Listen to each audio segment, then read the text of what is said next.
Hey guys, today I'll be explaining to you the concept of petty cash funds. Petty cash funds is the amount of cash kept on hand used to pay for minor expenditure. The reason being for this is because using other payment methods like checks for such small expenses may be inconvenient or may not even be accepted. Minor expenditures may include things such as posting fees, miscellaneous office supplies, or even paying for bakery goods for company meetings.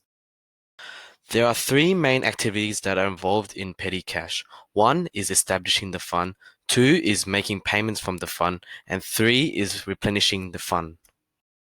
The first activity required is to establish the fund for the petty cash. This is done by writing a check for the desired amount in the fund, then cashing the check and finally giving the cash to the designated employee or the petty cash custodian.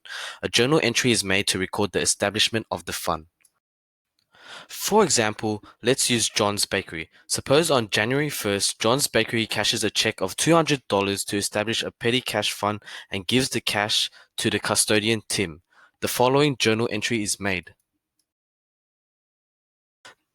Next up is making payments from the fund. Once the fund is established, the cash is then used to pay for qualifying expenditures. There are two methods in how petty cash is used. The first one is through cash taken directly through the fund, and the second method is through the reimbursement of employees from the fund for the payments they have made personally.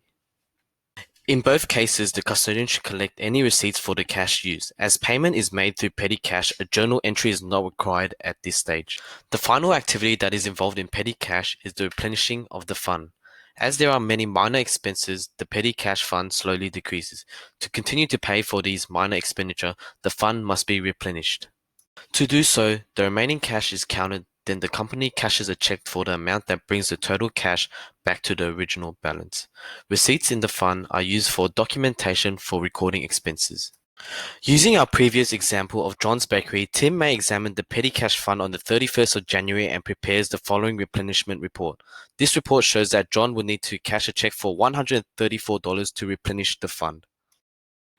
From the replenishment report, the following journal entry is recorded.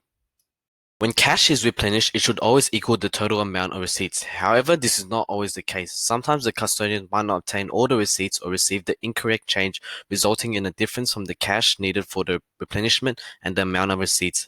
Therefore, it is charged to a temporary account called cash over and short, which should have a debit or credit balance depending on the situation. Using our previous example and the replenishment report, but this time Tim only counts $62 in the fund. In this case, a replenishment of $138 must be cash, but there is only $134 worth of receipts. The difference is $4 and therefore is charged to an account called cash over and short, and the following journal entry is made.